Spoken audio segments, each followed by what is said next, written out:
Tim, I want to thank you so much for joining me today. I think it's a very interesting topic. We're going to talk about raw living spirulina, which to me is the superfood of superfoods. One of those things that people are probably barely familiar with, and you, probably the world's leading expert. Thank you for joining me today. Yeah, thank you, Michael. This is a great thing you're doing here, and let's get rolling on answering these questions and telling people about the world's most powerful superfood and the foundation of life. What brought you to spirulina? Well, we like to say here that spirulina doesn't, uh, we're in the right place at the right time, but we find that spirulina chose us, and instead of us choosing spirulina.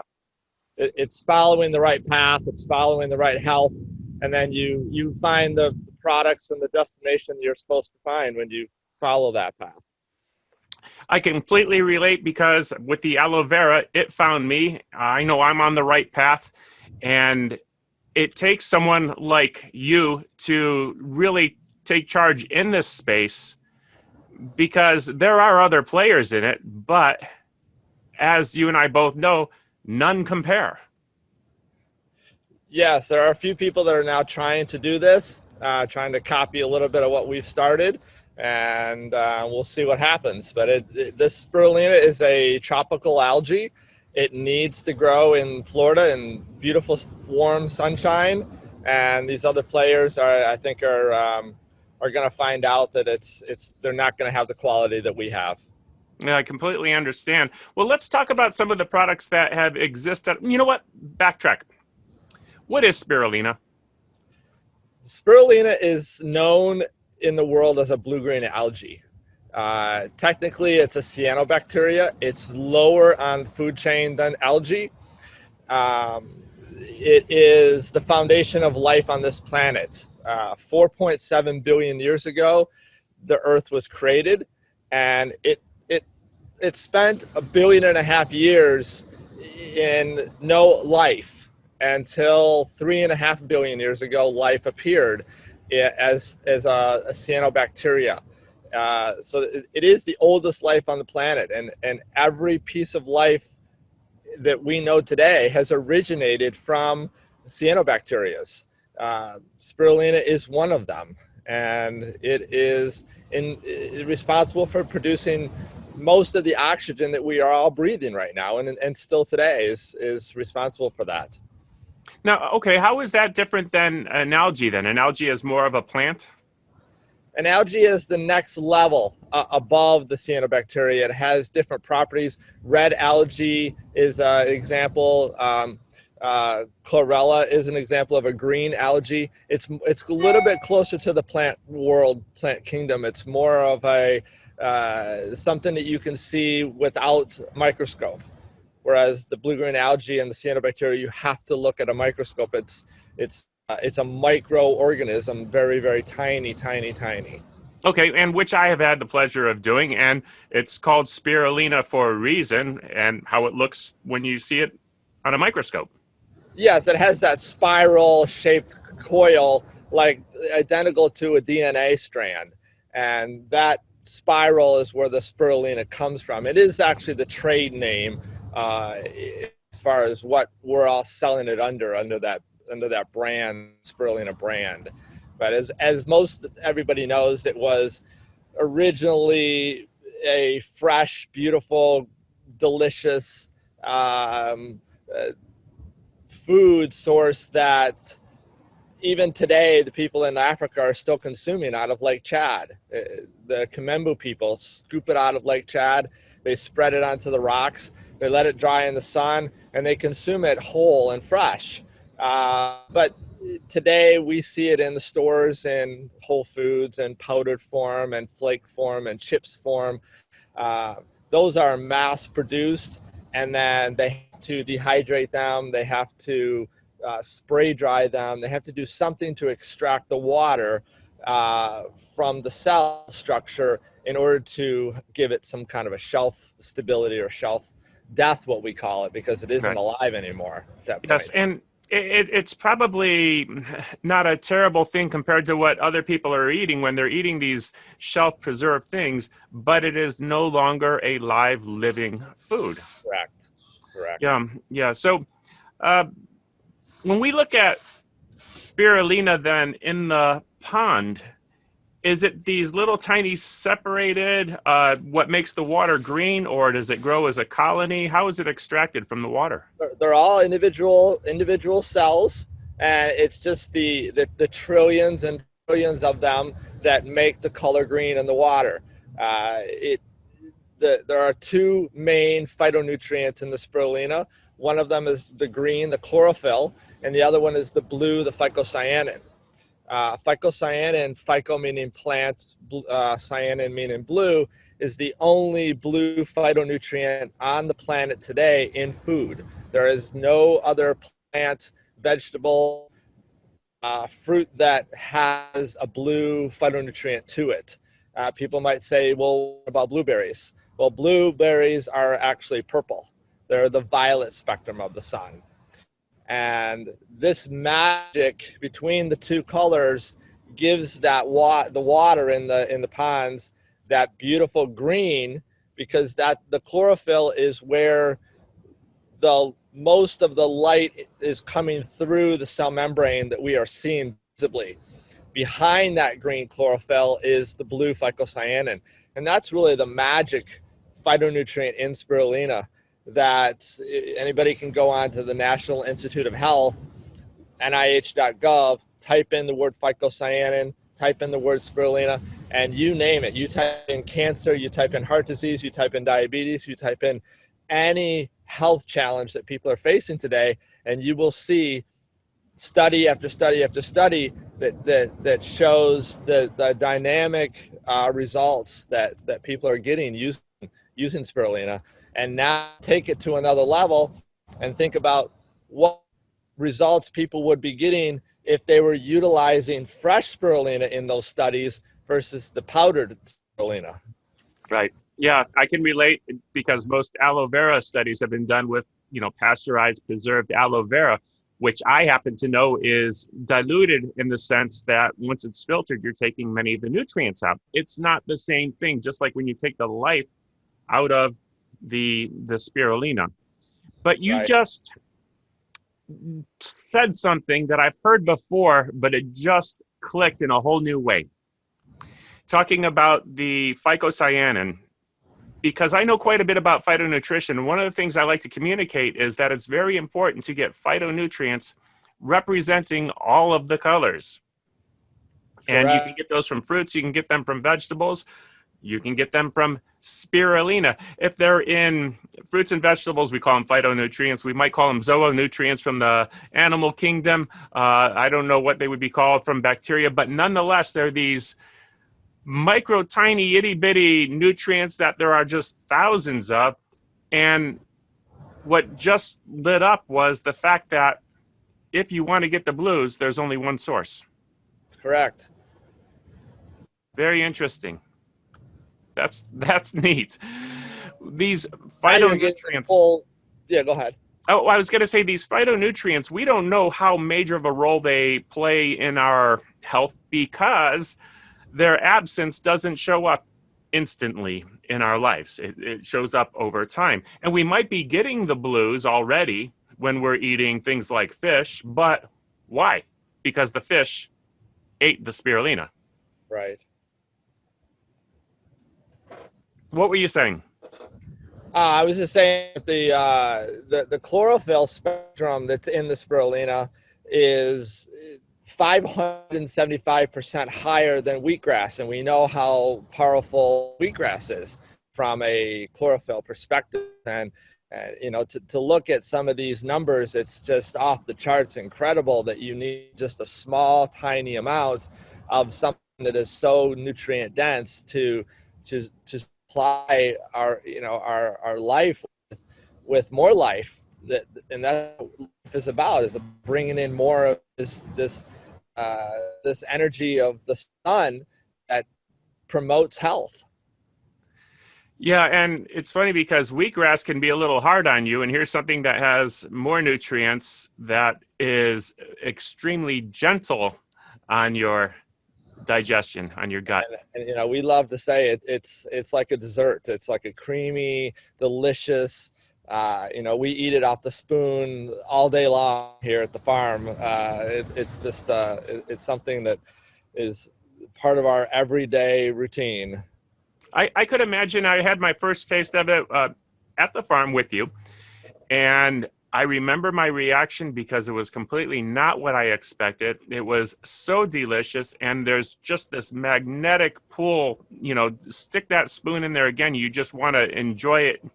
I haven't eaten it to the point where I said that's too much, but I want to get there. I think what I need to do is open up a pound jar and just eat until I'm done and see how much it takes before my body says that's enough. You're full. You're satisfied. Right? And you can do that. It's a whole food. You know, most people look at spirulina as a supplement, as something that you can add on to your daily routine. And when it's a whole, fresh, living cell, you can eat it as a whole. There are no missing parts to it. Where you know, a powder, you may want to use it as a supplement. Yeah, I get it. You know, it's funny. Some people are afraid to have natural foods. In fact, I remember when I offered somebody an orange off my tree and they were uncomfortable consuming it because it was grown on my tree in a yard and not Right. purchased at a supermarket. You know, Right. people are so far removed from growing and raising their own food when it comes to something so natural and so different because we've never even purchased raw living algae in a grocery store. So what are some of the crazy reactions and fears that you've seen people while consuming raw living spirulina for the first time? Well, we've had the pleasure of doing a lot of shows, especially at Hippocrates, and that's something that is really powerful to watch when somebody comes up and a lot of people don't know what it is. They know the term spirulina, but they don't actually know that it's a fresh live algae. And to see the reaction is priceless. Sometimes, even telling them afterwards what they have just eaten or consumed and then seeing that. But it really is like your experience, pleasurable, nothing like they would have thought. It's not like going down to the pond and scooping out algae, and you think about what that may or may taste like. But you know there's so many nutrients that we used to get out of the rivers and lakes and streams to get our own water. Hundreds and hundreds of years ago, we weren't drinking bottled water. We weren't drinking water that's chlorinated out of the tap. So we had to go get water from the natural sources. And these natural sources have algae in them. So even the wild animals today, they get a lot of their B12 from the wild water sources they're drinking out of. And we humans that think we're smart, we're going to put chlorine in our water, sterilize it, and then wonder why we have B12 deficiencies all over. You know, it's funny hearing that. I kind of laugh because I know you and I know that you have made trips to get your spring water and you get a lot of your hydration from, well, aloe vera, from coconuts. So it's funny when you speak of we're referring to the general population, but I know that you are so much different than that. Yeah, every 3 minutes we drive up to Asheville, North Carolina, next to Black Mountain, and we collect 100 gallons of spring water from the top of Black Mountain, and that's all we drink, and that in coconut water. But yeah, I would never drink bottled water or tap water. Uh, I wouldn't even shower in it. And that does say volumes about, who you are and the standards you have for your product. So I absolutely love that. Question about the actual harvesting. Is it scooped off? Does it float on the top? Is it, how is it harvested? So we have four systems that are 10,000 gallons of water each.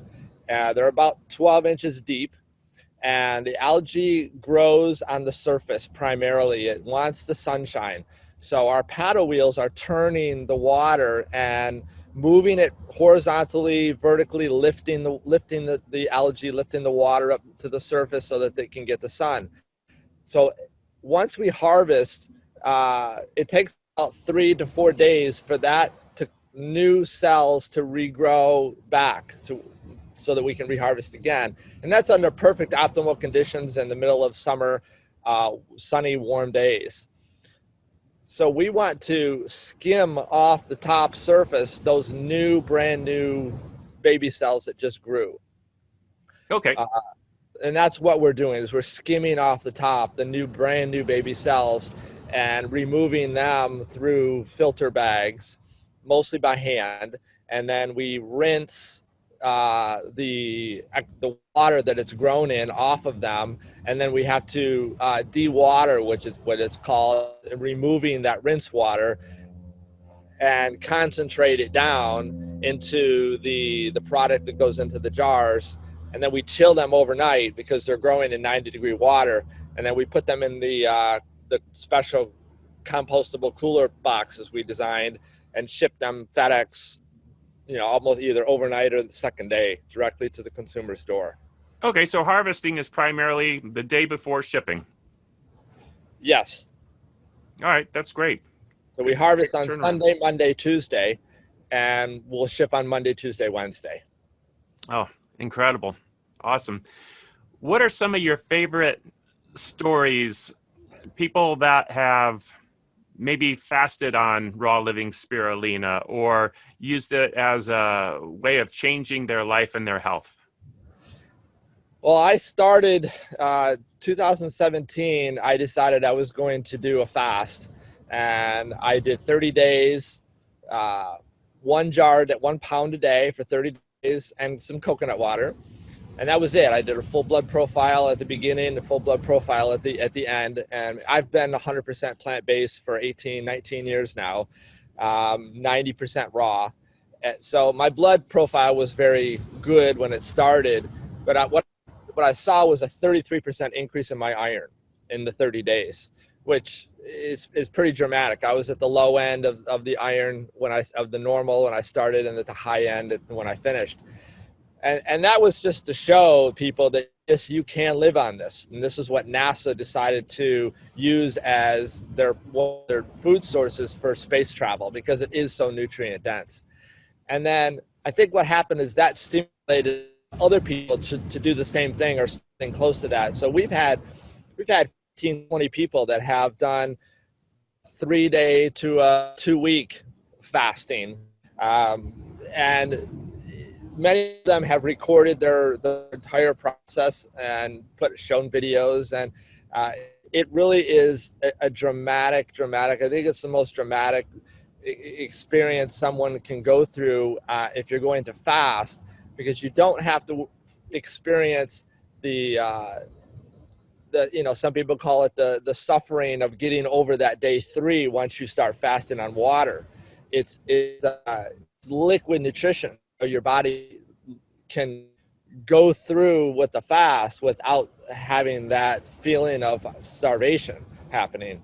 But I hear stories every single day, and I wish I would have been somehow recording and documenting all these. And this is what drives us. This is our passion that makes us want to keep getting up every day and doing this, because we're really helping hundreds and hundreds of people every day. And these stories are I pause every time I talk to somebody and say how grateful I am for my health, but then how can I help more people and grow more, which is what we're trying to do every day.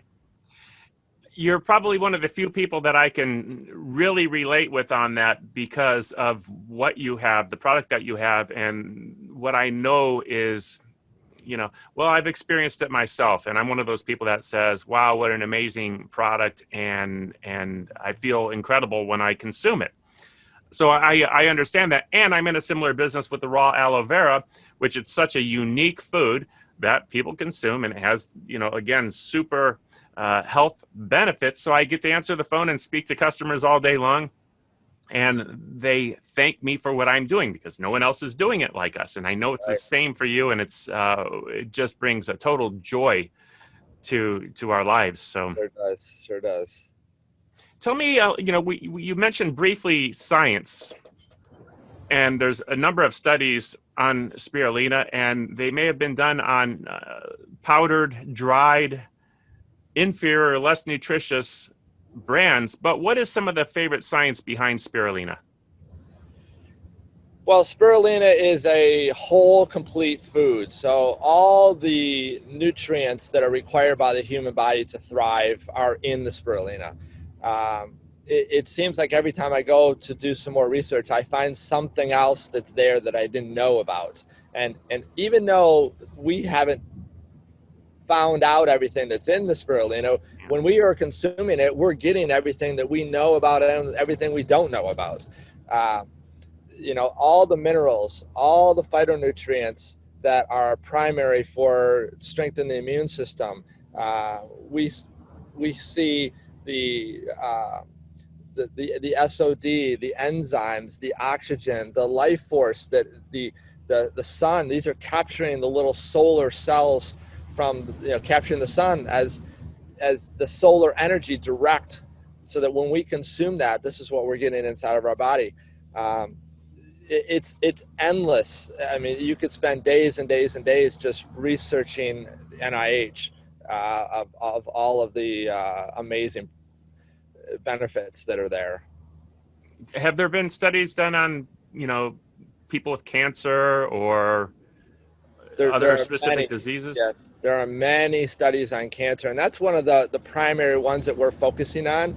Uh, Dr. Vickers at the Gerson Clinic is utilizing our spirulina primarily as one of the top protocols for treating cancer at the Gerson Clinic.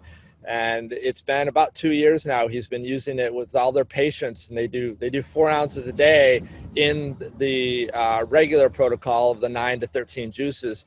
And I talk to him almost every week, and the stories that he's telling me are so dramatically different than what he saw 2, 3, 4 years ago when he was doing that, and he was using powdered spirulina. So once he made that transition, he's seeing a dramatic difference in the healing and the speeding up of the healing of the cancer. Yeah, Dr. Vicker is definitely cutting edge. I love what he's doing there. And that's really neat to hear. And I didn't know that he was using powdered spirulina and now he's using raw living spirulina. That's absolutely great and amazing. But who would have known that raw living spirulina actually existed? And it didn't until a few years ago. So, Did it right. Yeah, man, thank you, we're the thank you, first thank you. ones. We figured out over many years how to do this. It's not something that you can't take regular spirulina. The Arthrospira plantisis cells that most of the spirulina powders are made from is a very tiny cell, and the spirulina that we're growing is called Arthrospira maxima, which is 7 to 10 times larger than those cells. That gives us the ability to strengthen the cell membrane, to increase the nutrition, and it gives us the ability to harvest it fresh. Whereas the smaller cells, they're not able to harvest fresh. They don't hold up longer than a couple days out of the water. They will collapse. They're like our cells. They're like little tiny water balloons, and that cell membrane has to be strong enough to hold its stability as a fresh food in the jar, out of the water, out of its natural growing environment. We're able to extend it 14 days on average. We've seen it go 30 days. Put a jar in the refrigerator, open it up 30 days later, and it still looks the same as when it was first packed. And that depends on the amount of sunshine that we get. The sunshine determines the strength of the cell membrane. Um, for example, in the summertime, we have lower protein but higher lipids. And Okay. in the winter, we have pretty much the opposite. That's why when you see a lot of research on the protein content in spirulina, it will say 55 to 71%. That's why there's a range there, because it depends on how it's grown, where it's grown, the conditions, the quality, the nutrients that we add into the systems, and that determines the strength and viability of those cells out of the water. Okay. So it has lipids or fats, Yes. protein. Are there carbohydrates? Yes, about 22%. Oh, okay. Yeah, it's around, we range right around 65 to 71% is our range on the proteins. And those are the amino acids that are the raw amino acids that our body is able to utilize and make the proteins that we need in our body. Just like, all the rest of the natural wild animals that are mostly eating plants.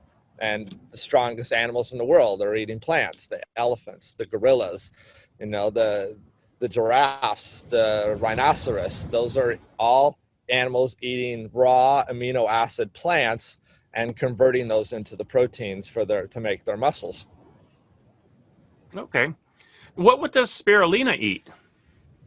That's a very good question. Spirulina is, because it's the foundation of life, it's taking basically the sun. It's using the sun's energy to create its cell structure. So that it's not really eating anything as far as a food, but it is utilizing the nutrients that we're feeding.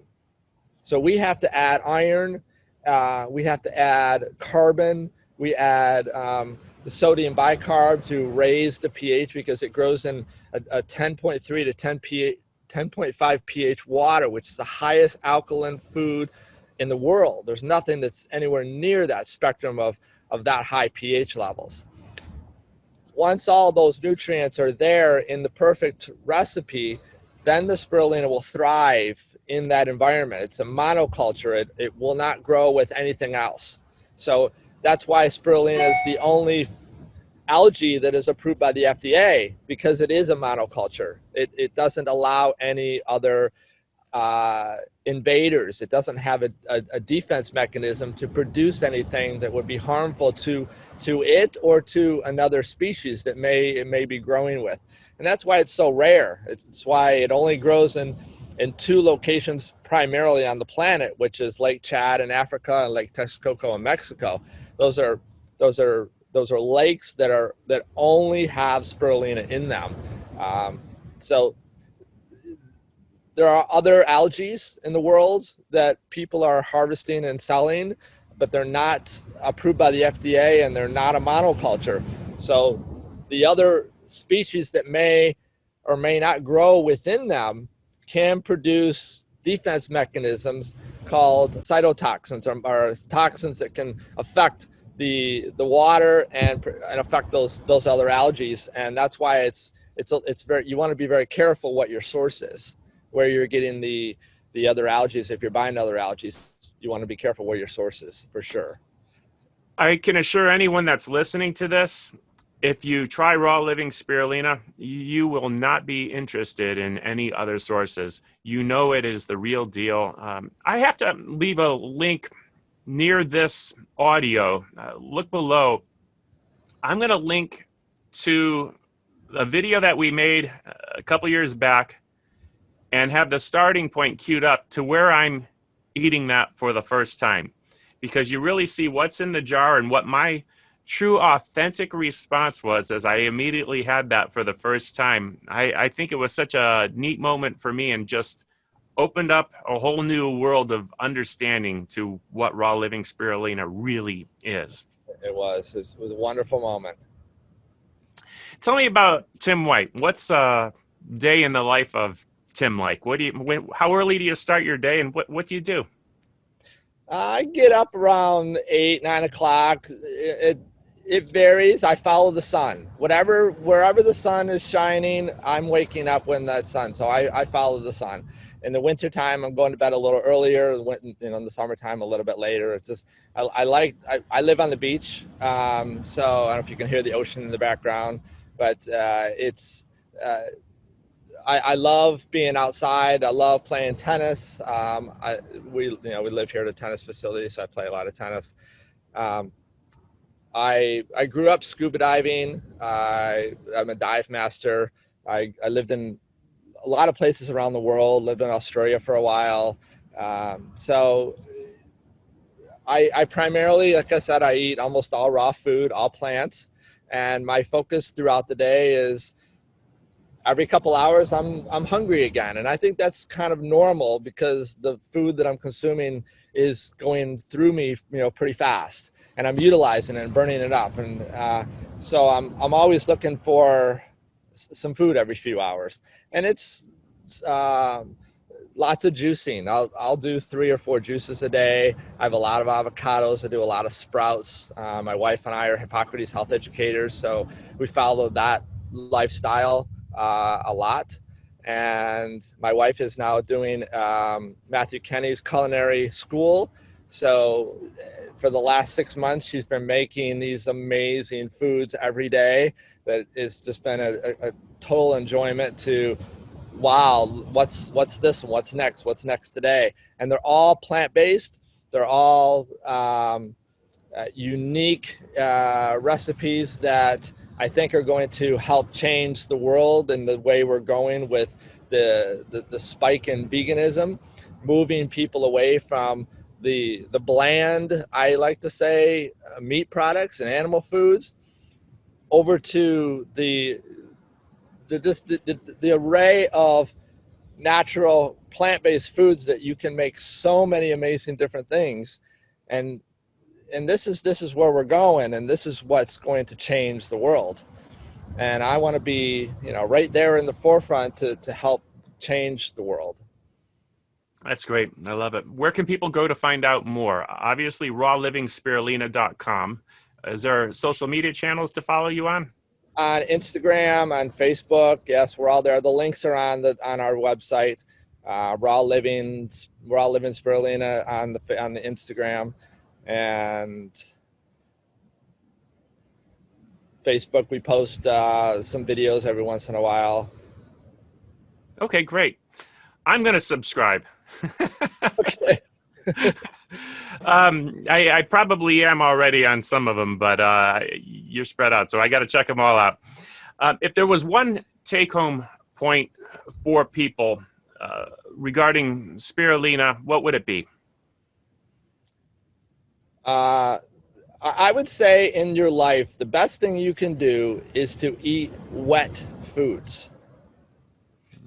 And what I mean by wet is foods that have water to them. And that's what I look for every day. And spirulina is water-based how it grows, but it's also liquid, primarily liquid-based as this water balloon, like I mentioned earlier. And those liquid nutrients are what feeds us. We don't have solid foods running through our blood. Every food that we consume our body has to extract the liquid portion of that nutrition. And that's what feeds us. That's what supports our immune system. So go towards the wettest foods you can find, and you will be as healthy. That's, it goes back to water, drink a lot of water. Water is, the secondary nutrient on planet Earth, oxygen being number one.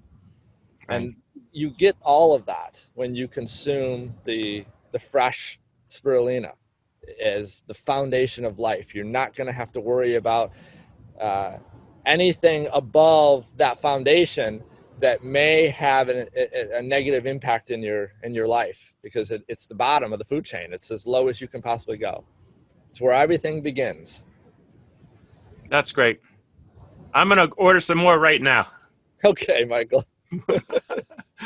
Tim, thank you so much for joining me and answering so many questions. And to our audience, when you hear this, if you have questions, send them to me.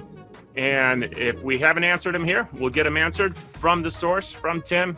So thank you again, Tim. Yeah, thank you, Michael. Have a great day.